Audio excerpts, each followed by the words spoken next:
Hello everyone. Welcome to the third lecture of the course Statistical Thermodynamics. The topic for this lecture is a review of classical thermodynamics, specifically the concept of temperature. We all have an intuitive feel for temperature. We know that some things feel hot while others feel cold. Temperature is a measure of hotness or coldness of a substance.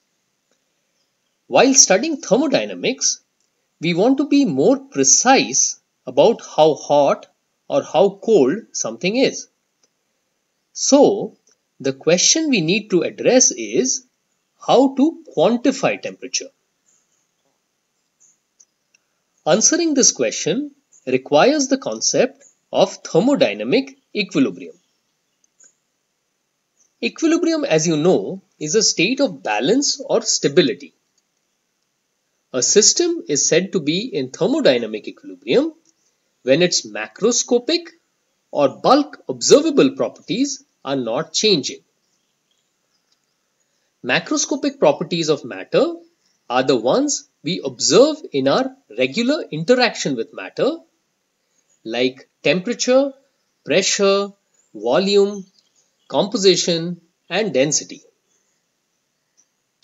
For example, if we have hot water in an insulated flask, this water is isolated from the surroundings and has a well-defined constant temperature.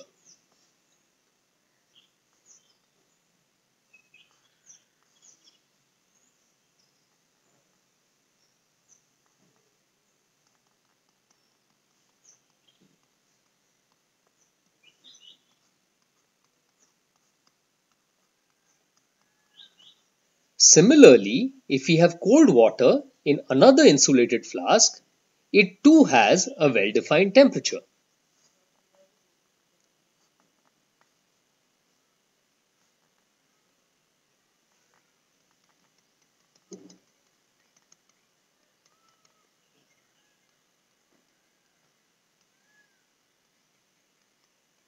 Now, what happens when we mix the water in the two flasks?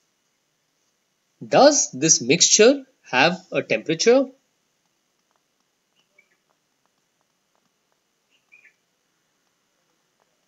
Well, for some time, the mixture does not have a temperature because it has not attained thermodynamic equilibrium.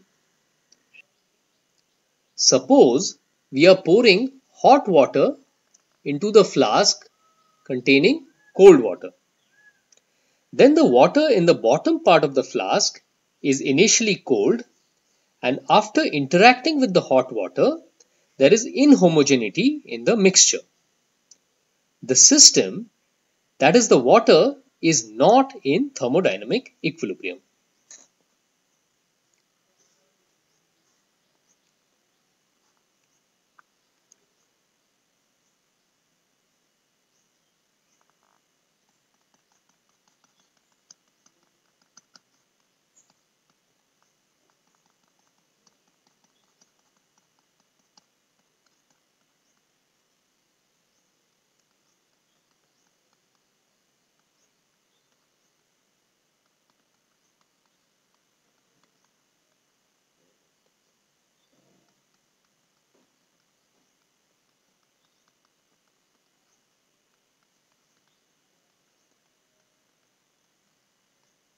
However, if we wait for some time, the mixture becomes homogeneous, or in other words, it attains thermodynamic equilibrium, and then it has a well-defined temperature.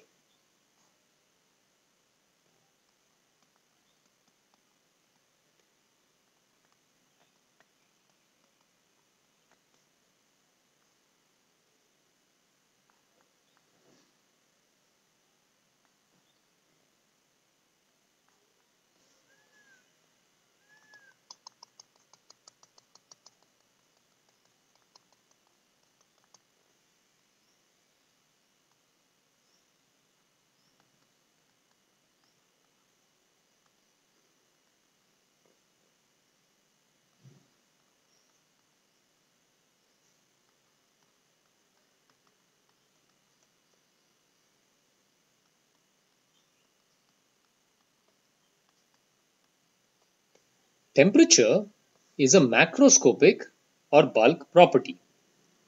It is not always well defined. It is only well defined when the system is in thermodynamic equilibrium. Note that this is true for all macroscopic or bulk properties, which are the properties of matter which we usually measure. Contrast this with the properties of atoms and molecules of the substance, which are always well defined. Now, suppose a system is in thermodynamic equilibrium and we can assign its temperature.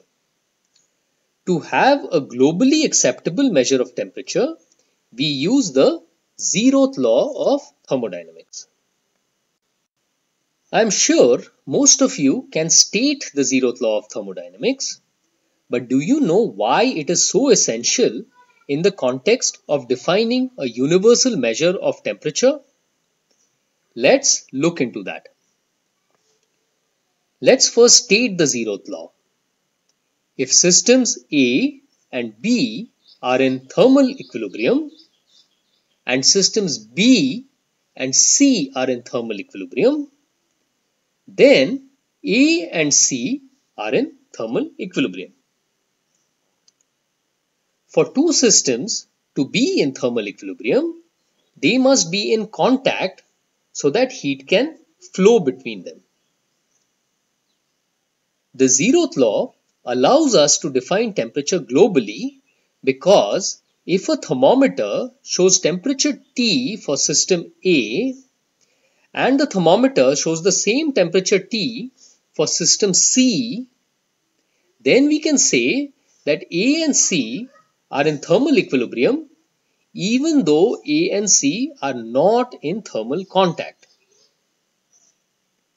I hope you realize that in this situation, the thermometer is the system B, and when we measure temperature, the thermometer is in thermal equilibrium with the system whose temperature is being measured. Coming back to quantifying temperature. We observe that things expand when they are hot. Consider a metal rod which expands when heated. If the rod has a certain length L when in contact with a system A and has the same length L when in contact with another system B, then we can say that both have the same temperature. The actual value of the temperature can be arbitrary. The metal rod's length could be associated with a numerical value we all agree upon. This is just like we arbitrarily define the meter to quantify length. For practical convenience, instead of a metal rod, we often use a liquid expanding in a tube to quantify temperature. An example of this is a mercury thermometer. The thermometer usually has a bulb or a reservoir of mercury and a thin tube along which the mercury can expand. The function of the bulb is to hold a large amount of liquid so that the volume of expansion is significant and can be clearly seen as the changing length of the mercury in the thin tube. The actual markings along the tube are arbitrary. For standardization, historically, the most easily available pure substance water was used. The 0 of the scale was set to the melting point of ice and the 100 to the boiling point of water at sea level. The scale was divided equally into 100 parts and each part was a centigrade. Centi meaning 1 part of 100 and grade meaning a step. This is also called the Celsius scale. While a liquid thermometer can be used to quantify temperature, there is an issue associated with using different liquids. All liquids do not expand at the same rate across different temperatures.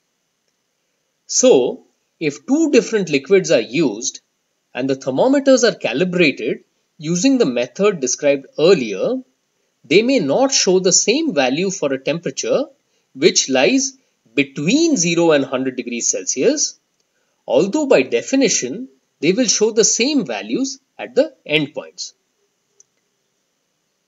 This problem is solved if we use a gas rather than a solid or a liquid as the substance whose expansion we consider to quantify temperature.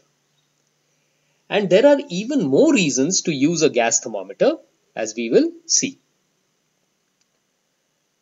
A gas thermometer has the following design.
There is a dilute gas in a cylinder with a movable piston head, and there is a mass on top of the piston head whereby a pressure is exerted on the gas.